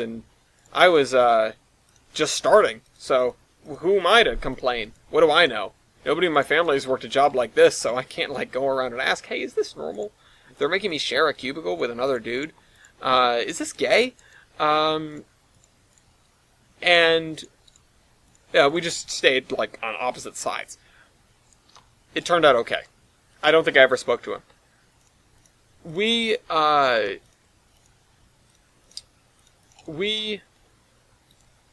I don't know, where was I going to go with that? There was a whole nother bit there that I was going to seg into. Oh yeah. And so I sit down, and they gave me my computer, which is kind of... it's nice, but it's also kind of like... They're very clear to me about, you are not supposed to have this computer. Also, we didn't really have room for you here, so that's why you're in this room. And I was like, that makes me feel better. And we'll try to get you a laptop as soon as possible so we can send you places. And I was like, I don't know what that means. But turns out the guy that I was sharing the cubicle with got sent down to the 4th floor. We were on the 9th floor, and so I think in terms of layers of hell, he has it a lot worse off than I do these days. I'm not sure what it's like down there. I assume if the 9th floor is gray cubicle walls, then, and also my boss, then the 4th floor must be fire and brimstone, or maybe cats and dogs living together. I'm not sure which. I don't want to go down there and find out. I'm I assume that I will never leave. Actually, I assume that what happened to him was he got sent down there for a meeting or something, and then they locked the doors behind him and said, "You live here now." Because not only have I not seen him back on the 9th floor, I have not heard from him since then. In fact, he might be dead. I'm not even sure if there's oxygen down there. So I sat down and I'm looking around and I'm going, this is the American dream.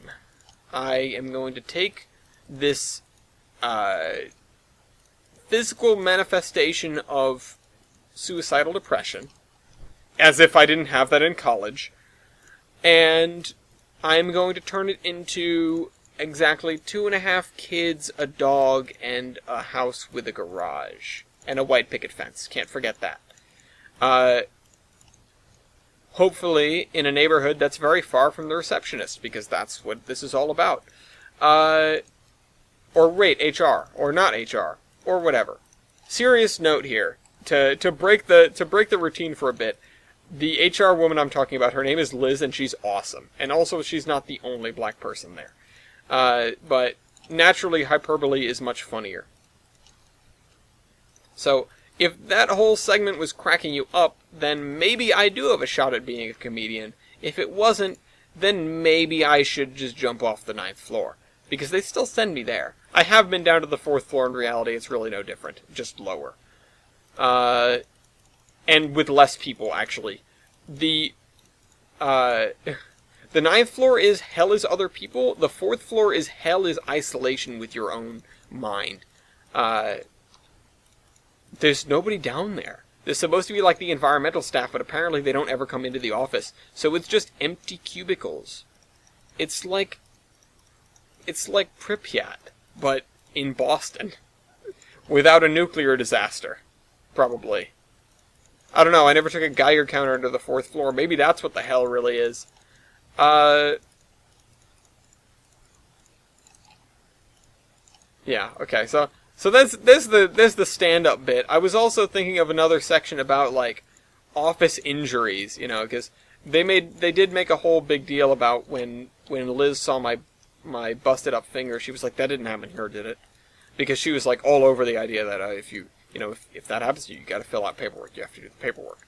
And I was like, oh, crap, I hope I never get injured here. Not for the sake of not being injured, just for the sake of paperwork, if that isn't obvious enough. God, it's just awful. I have enough trouble doing my timesheet and my expense reports. Oh, forget about expense reports. I'll be damned if I'm going to do a friggin' injury report, especially if it's my fault. Did it happen on the job? Yeah, it happened on the job, but, like, it's because I decided to step off an Amtrak platform and didn't think it was that high. You know, something stupid like that, you know? Yeah, it happened on the job, but it's because I decided to see if I could get into the abandoned building that we're going to demolish. That's the kind of stuff that will inevitably get me in trouble in the future, I'm sure. So, yeah.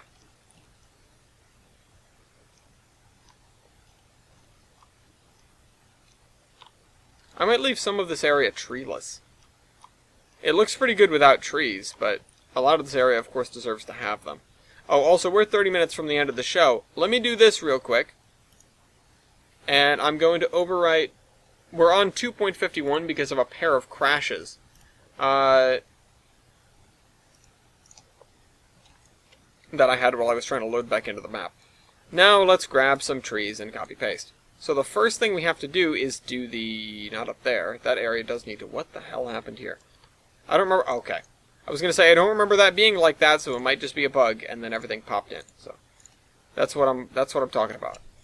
Okay, let's grab this. Paste that there. Let's see if we can get trees right up the edge, but not oppressively so.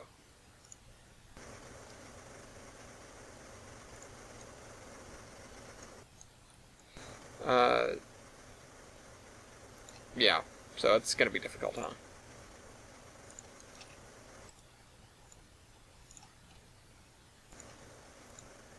You ever have a song where you feel like you know a couple of the lyrics and you're trying to figure out what it is and it just isn't coming to you?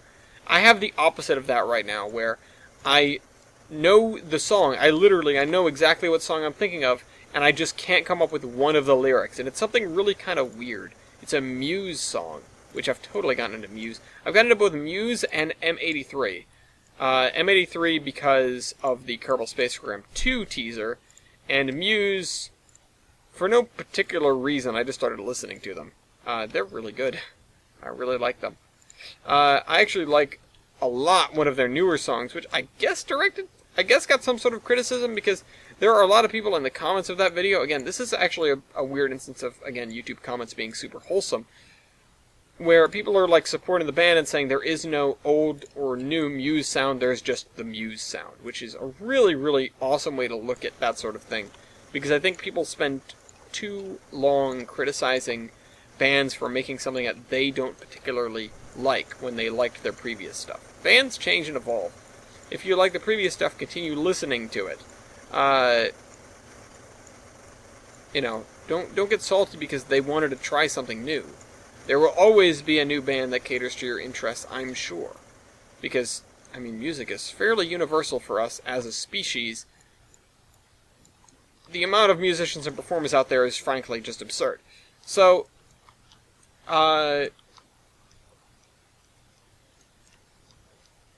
yeah. Alright, so the campsite's mostly done. I'm just going to leave that the way. Uh-oh, that's bad news. That means we're going to have a crash. I know those floating trees before. I've seen them before. We're going to have a crash. Let's just see how long it takes until that happens. It's not like getting away from them has ever done me any good, but I'm going to try to get away from them. Let's go over here. Those are like those are the four horsemen of the apocalypse right there. Those are the harbingers of destruction. Those trees let you know that the end is near. And that's, run. Run is what they're saying, basically. You can run, but you can't run. Also, I figured out what the lyric was. It's in the song Supermassive Black Hole. The lyric is glaciers melting in the dead of night. I just thought that was such a weird lyric, just totally out of left field lyric. It fits in really well, I just don't get where it came from. Supermassive Black Hole is one of the songs I don't like that much, because I don't like the sort of, like, grunge almost sound that the voice takes on towards the end of it. On the whole, I do like the song, though. It's just not one of my favorites. Right now, my far and away favorite is it's one of their newer songs. Like I said, it is Dark Side, and it has a fantastically cool video that goes with it. Anyway. Check it out. I made it the Iron Horseman Song of the Day. So if you're in the Discord, there I go, promoting the Discord again. If you're in the Discord, you can see the Song of the Day. I am not the only person that does Song of the Day. Anyone can do the Song of the Day. It's just usually myself or Dean. And I think that's kind of unfortunate, because I want to hear other people's musical choices, honestly. I want to, one of the reasons why I was so excited to be able to do the Song of the Day on Discord was to be able to get suggestions from as many people as we can, because that means I get to experience more music. I am always up for experiencing more and new music. Almost always. I don't think I would have ever liked a lot of the stuff that I like today if you had asked me when I was, 10 years ago. But if 14, which was not 10 years ago, that was 8 years ago, I probably would have been like, why would I listen to dubstep? Or why would I listen to, like, anything electronic or whatever? Why would I do that? And now it's like, I will listen to anything you play for me. Why would I listen to rap? That was me when I was younger. It was, what do you listen to? And it was like, normally this, that, or the other thing. And then it became pretty much anything except for rap. And then it became pretty much everything except for pop country, because if there's any one genre that we can dislike, it's pop country. But even then, it's not like it's all bad. It's just, it can be super generic, but almost every genre will have the artist or songs that are just super generic, that really don't break the mold, and they don't try to, and they're not there to break the mold. They're there to make more songs that fit that feel, and make the people that listen to that genre pretty much exclusively enjoy that music. And there are, a handful of bands that really get crapped on all over the internet just because that's the internet circle jerk, Nickelback being one of them. There's nothing inherently wrong with Nickelback. I know, you're going to crucify me now. I know, it's coming, I'm sorry. Why are you booing me? I'm right. There is nothing inherently wrong with Nickelback. They make some pretty good and catchy songs because they go out of their way to make good and catchy songs. They are, and you can hate them for this all you want, and I can understand why people do, but they are the machine of a band that looks at their previous successes and goes, well, what contributed to that? What did we do that made that successful? Let's replicate it. They're in it not necessarily because they want to make music, even though I'm certain they do, because I'm sure they got into the music industry because they wanted to make music. But almost more than that, they're in it to make that kind of music, and they're there to have their fans. They're there to please their fans.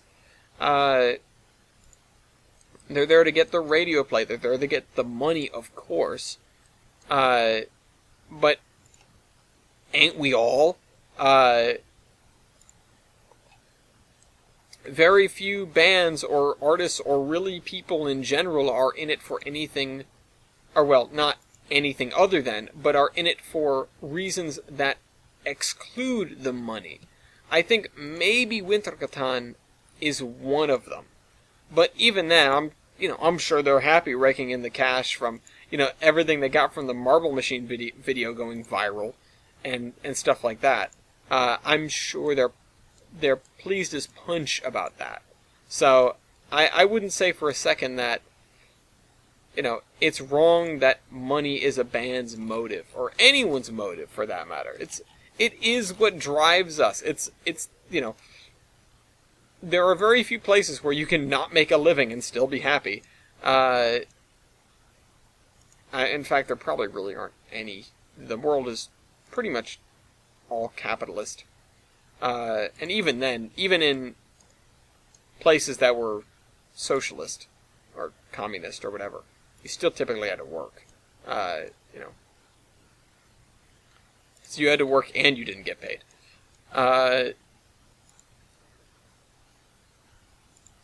But, it's because we don't live in a post-scarcity society. This isn't Star Trek. We don't have the ability to give everyone whatever they want, so we have to have some system of currency, of commodity. Maybe in the future that will change. If we want to get deep into it, I think that we're going to see a really, really major and important paradigm shift with how the world works. Within our lifetimes, certainly, I'm not sure exactly when, because we're going to see a change that is predicated by robots taking over almost every major field. So, yeah, that's the issue. We're going to have a lot of people and not a lot of jobs.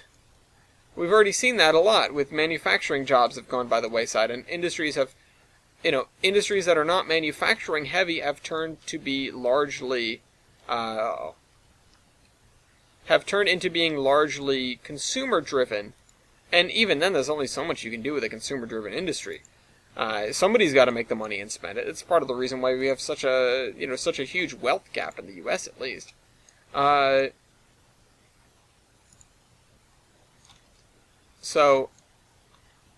Because the rich will spend their money, and the rich have tons of money to spend, and the services will cater to them.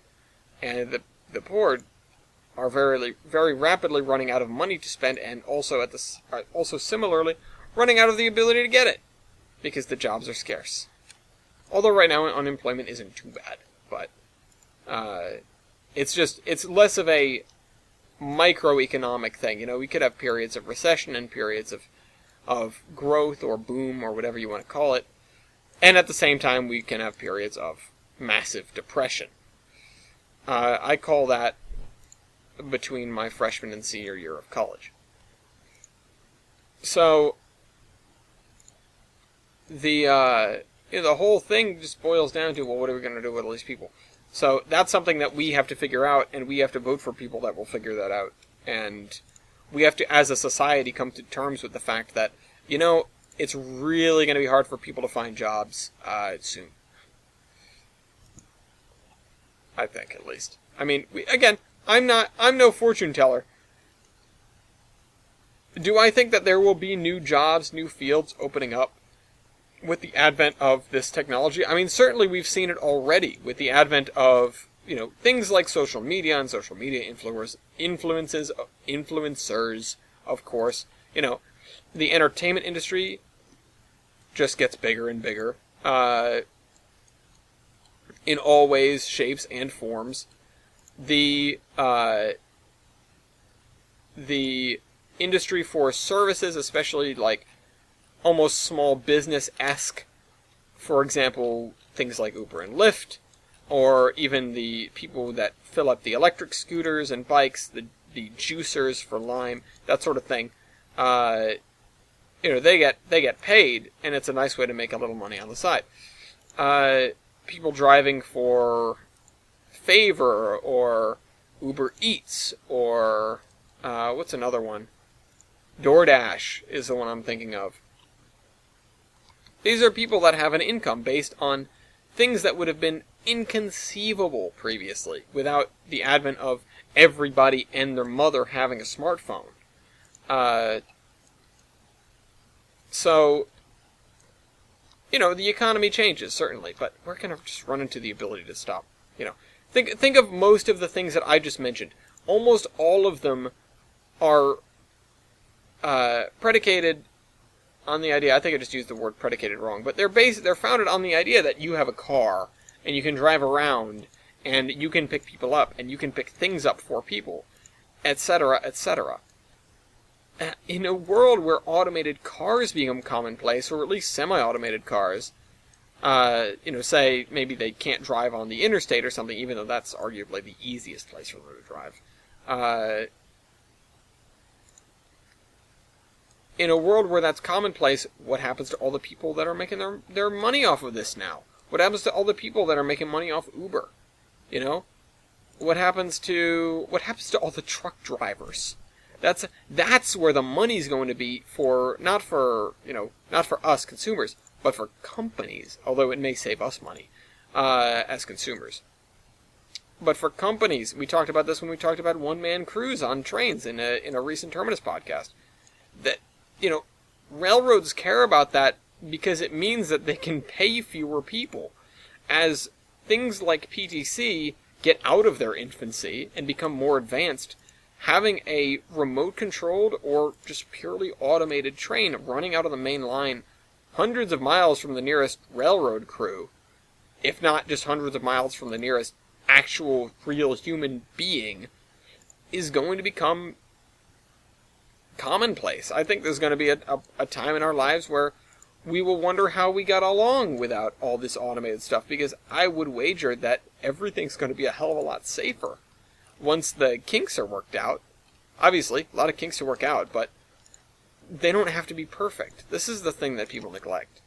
Automated systems, automated trains, automated cars, automated whatever, automated buses, automated trolleys, automated subways, automated planes even, although that's a little bit of a higher stakes game. They don't have to be perfect. Also, arguably, planes are mostly automated already, but that's neither here nor there right now. They don't have to be perfect. They just need to be better than humans, and humans are not that good. We only have ourselves as a benchmark, so we don't really know what's good and what isn't, but on the whole, we screw up a lot, like a dangerous amount. There's a reason why the most dangerous thing you do every day is get in your car, more than likely. Unless you happen to go, bungee jumping every day. Which, that'd be an interesting way to get to work, but I highly doubt most people will utilize it. They just have to be better than us.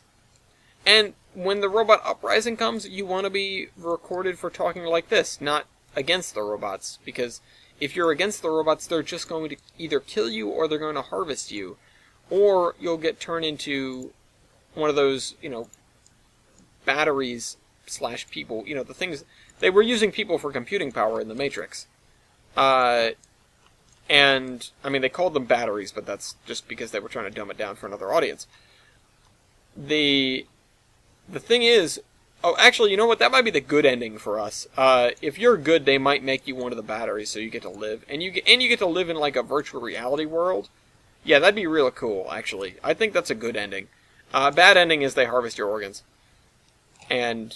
or just kill you, because why would they need to keep us alive? We are fleshy meat bags with no purpose in life.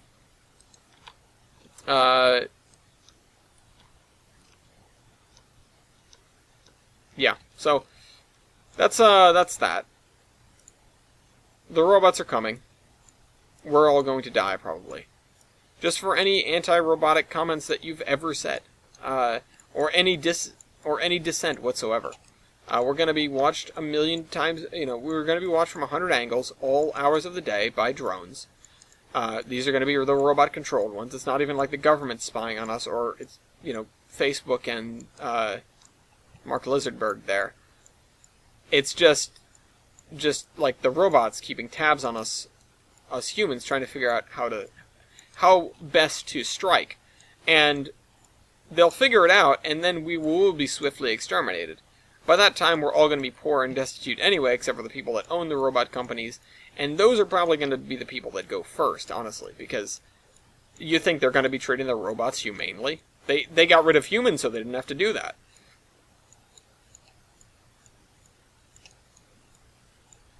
Anyway, that was a hell of a tangent. I really love doing that.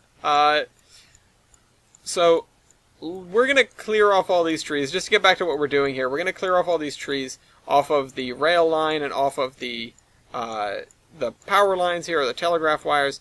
And then, that should be the rest of the episode, hypothetically. I've got to cover up these bald spots on the mountain with trees.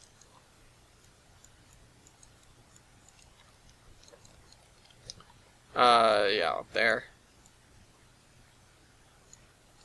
Does it matter where you grab it? I don't even know.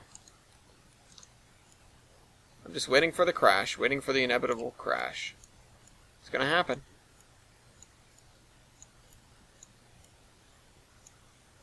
Oh, I deleted the dig hole. Dig hole. It's the dig hole. Okay. Hopefully that's the right one.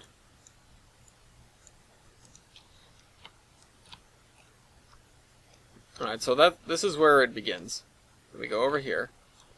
Then we need to move trees off of the right-of-way, off of the river, the riverbed, and off of the road. So I need to be kind of picky about where I'm putting trees.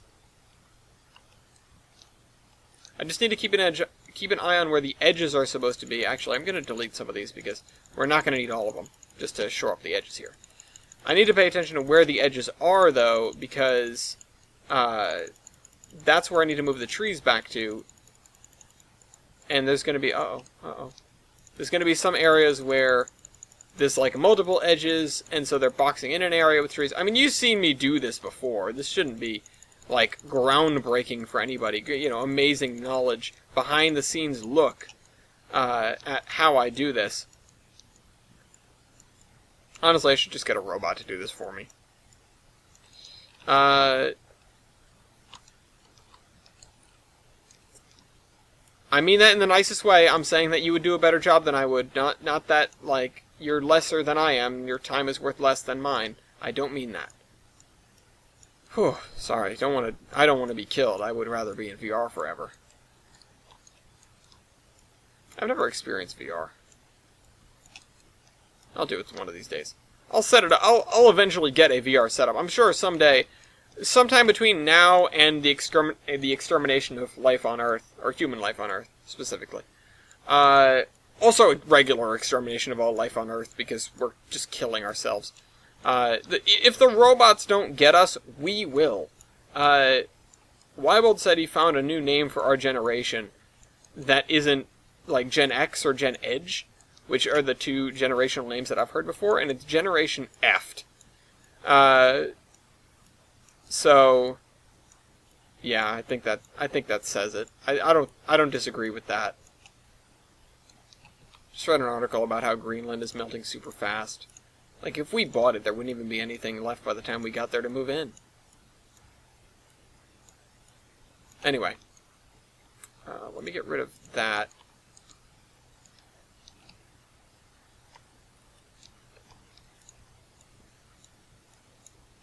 Let me move these trees, get them out of the way. Alright, so look at how much more rail line we have now.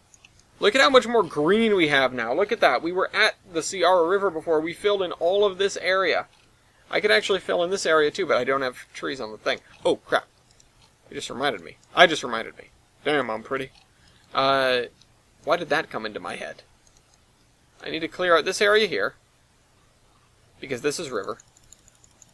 Oh, whoops, that's moving, not deleting. This is river right here, or riverbed. So we're going to do that a different texture. I need the other side right here. Yeah, so we have all the trees clustered in there. We need to get rid of the trees on the road. I did say that already, and I just didn't follow through. And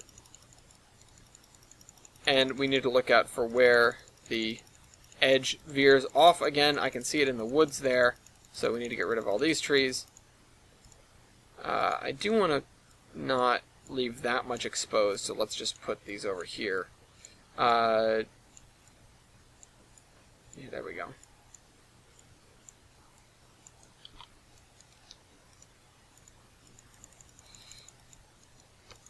Alright, let's go and delete these guys. Let's go and delete these guys. Oh, uh-oh. There we go. Alright. Hope you guys enjoyed the video. I'll see you next week. Trainman out.